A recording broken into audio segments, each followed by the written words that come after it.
This is a sad one. Okay. Am I wrong to ask my boyfriend for his social security number? I want to run a background check on my boyfriend. I'm pretty sure he's a catfish. We have been talking for over a year and have never met in person. He says his phone is broken and we have never spoken face to face on a video call. He has asked me for money, promising to pay me back, and I haven't seen a penny. I gave him money for a flight and he canceled it. He didn't return the flight money. He makes me send him money through crypto.com. He doesn't sound like a scammer. He sounds like he cares. He has decent excuses, but he has avoided visiting me in person. And he has admitted to lying to me about how he spent some of the money I sent him. He wants my login info for my ID.com. He says he needs it to complete an application so he can get money to visit me. Something about me being a personal reference. But he won't explain what the application is for in detail, and he won't let me fill it out myself. So I told him if he needs that info, he should give me the same info in return. He says he doesn't have a social security number, even though he was apparently filling out financial paperwork. He won't give me his state ID number either for a license or something. Am I wrong for asking? Am I wrong for wanting to run a background check on him? Is he like undocumented or something? I think he's a catfish. I don't think she has a boyfriend. Yeah, no.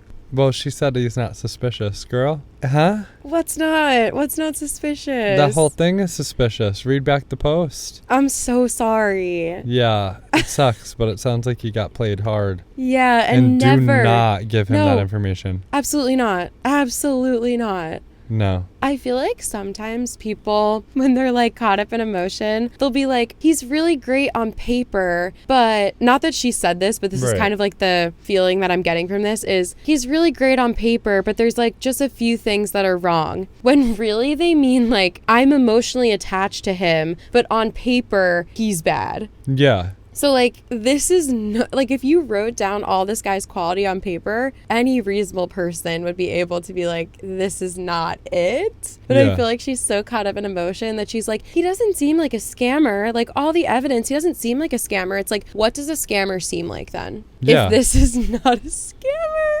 Yeah. It's like, oh, yeah, it is a blizzard outside, but I brought gloves, so, and nothing else. Like, I don't have a coat, I don't have a hat, whatever, but I have gloves. Like, it's fine. Everything's fine. No big deal. Yeah. Girl. I'm so sorry. Yeah, just please. Nope. Also, just lesson to everyone. Don't get in a relationship with someone if you've never seen their face or spoken to them on the phone. Yeah. It's so easy. Also, never give money to someone over the internet that you don't know. No. I don't know. Just sending money over the internet in general is like a little scary to me and not something that I'm interested in.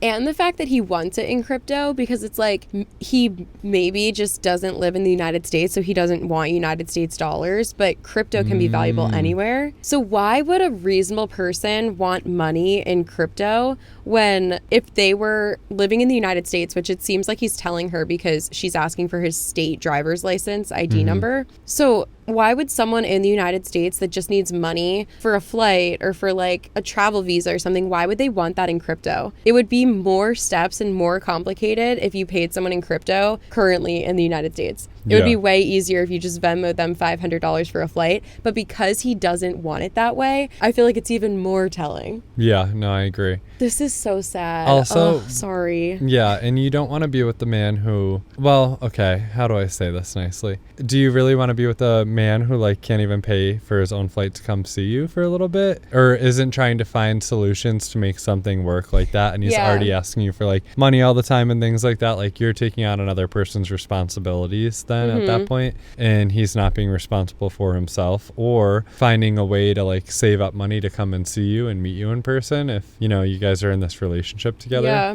And also, have you ever talked about where the relationship is going to go? And it's like, if he can't afford to come and see you now, well, exactly what is he doing to be able to make that a possibility in the future? Or is he just like, oh, I have no money, so the only time I'm going to see you is you're going to pay for me to come and see you? Is that going to happen every single time? Does he tell you about his job? And if he has a job, what's that story? Like, it's a little too good to be true. It's really sad, though, that I feel like sometimes people are so harshly judged for falling for this stuff when maybe they just really craved emotional connection and they got manipulated. Like, that doesn't make you a bad person and it doesn't make you stupid. It just makes you a victim of manipulation. And it's really sad. But also, a lesson. Yeah, and when because- you're recognizing this, then like that's the sign to walk away. Yes, And exactly. no longer allow yourself to be manipulated by this person. I'm glad that they at least stopped themselves and thought to ask for outside help and opinions before they gave this person their ID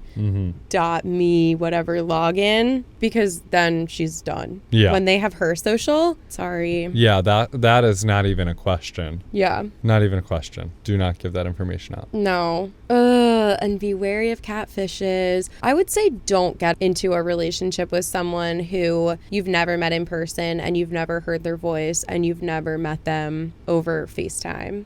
Yeah. Sorry. Yeah. And I get that like there is a world out there where people really do enjoy like the online dating thing and being in relationships and not living near each other and things like that. But when it comes to your own money, your finances, your personal information, that's a hard line. You can't allow that to be crossed. I agree. So it's okay. You know better. Yes. And don't give them any of that. Try to get them to pay you back. And I then, don't know if that's going to happen. Yeah, I don't think it's going to happen either. But try to get them to pay you back and then never talk to them again. She should do a reverse scam on him. Like, you know how a lot of times on Instagram, I guess it's not just Instagram, but email or whatever messages that people get where they're like, will you cash app me $200 and then I'll cash app you back $800? And people fall for that. She should do something along those lines and be like, it's gonna cost me like $80 or however much money she gave him, like $100 to use this new thing on crypto.com, or like to open a new account, or transaction fees or something. Will you Venmo me $300 and then I'll cash app you or crypto.com the $1,000 you need? And just like try to get something out of him, because I've seen people do the reverse scamming thing, and